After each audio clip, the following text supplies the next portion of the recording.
consciência do direito. Ter consciência do direito é tão importante quanto o direito em si. Como ter consciência? Ou melhor, o que é ter consciência? Neville Goddard, no livro O Poder da Gratidão, afirma: a consciência do homem é tudo o que ele pensa, deseja e ama, tudo o que ele acredita e aceita como verdade.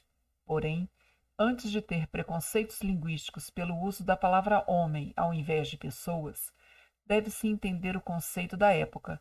Goddard nasceu em 1905 e morreu em 1972. Apesar disso, seus estudos são extremamente atuais e servem como referência e inspiração para muitos. Erwin Laszlo, em sua obra A Ciência e o Campo Acástico, afirma: a consciência é o fato de nossa experiência que conhecemos de maneira mais íntima e imediata. Ela nos acompanha desde o nascimento até, presumivelmente, a nossa morte. Ela é única e parece pertencer exclusivamente a cada um de nós. No entanto, seus estudos científicos apontam que a consciência de uma pessoa pode influenciar ou ser influenciada pela consciência de outra pessoa, através do que ele nomeia de conexões, ao transferir pensamentos e imagens que produzem efeitos sobre a mente e o corpo de outra pessoa. A minha consciência pode não ser única e exclusivamente minha. O autor aprofunda seus estudos e traz apontamentos interessantíssimos sobre o papel do cérebro e da mente, e se é o cérebro ou a mente que cria consciência. Ainda apresenta evidências de que a consciência não é exclusiva dos seres humanos. Uma importante afirmação dos estudos de Erwin Laszlo é: quando uma massa crítica de seres humanos evoluir para o nível transpessoal de consciência, é provável que ocorra a emergência de uma civilização superior, animada por uma solidariedade mais profunda e por um sentido superior de justiça e de responsabilidade. E, de uma maneira bastante simplista, o aumento do nível de consciência impactaria positivamente nas pessoas, no meio ambiente e no mundo. Certo é que todas as pessoas têm consciência, em menor ou maior grau, o que dita a convivência social, uma maior ou menor empatia entre as pessoas e uma maior ou menor sensibilidade aos animais, às plantas e a toda a biosfera.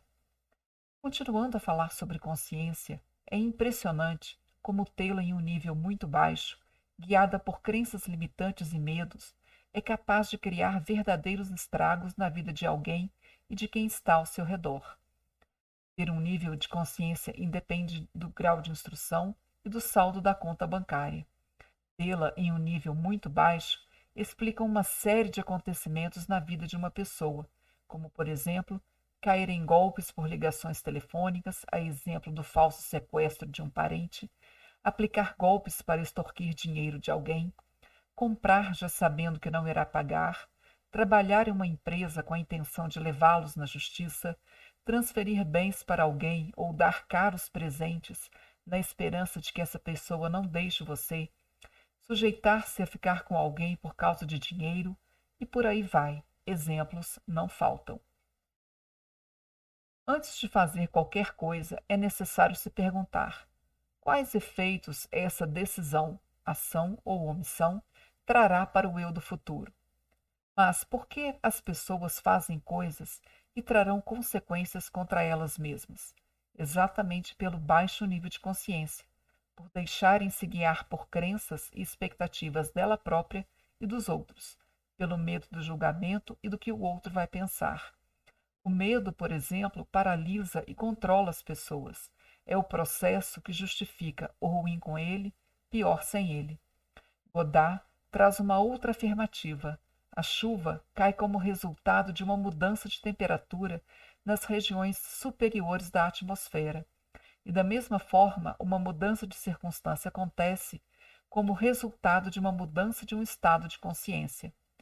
Quando se tem um baixo nível de consciência de seu valor enquanto pessoa, trabalhador, estudante, mãe, pai, filho, irmão, colega de trabalho, vizinho, proprietário de bens e tantas outras, não se ocupa um lugar merecido na sociedade, nem se defende interesses ou direitos.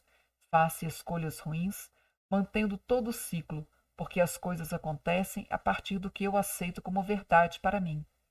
Não é o outro que me faz feliz ou infeliz.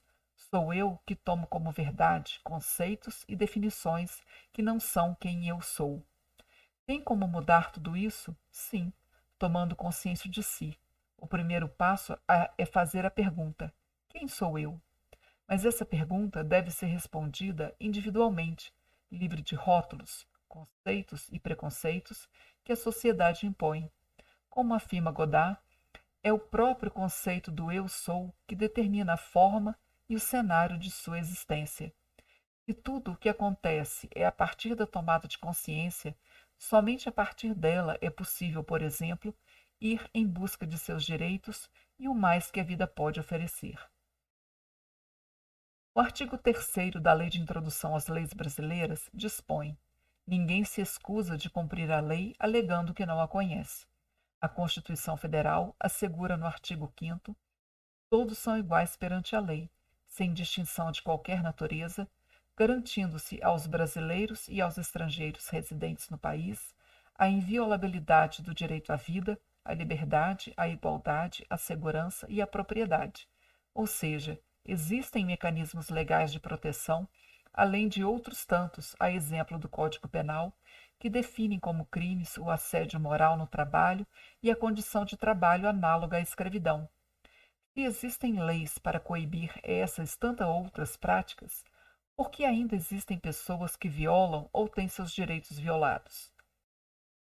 É preciso que órgãos de entidades governamentais ou não, que zelem pela defesa dos direitos, atuem nesses casos para garantir o efetivo cumprimento da lei. Mas, além disso, uma excelente maneira de também ajudar as pessoas é fazer com que aumentem o nível de consciência. Nas palavras de Godard, eu sou é um eterno sentimento de consciência. O ponto central da consciência está na convicção que eu sou. Eu posso me esquecer de quem eu sou, onde eu estou e o que eu sou, mas eu não posso esquecer que eu sou. A consciência de existir sempre permanece independente do grau de esquecimento sobre quem, onde e o que eu sou.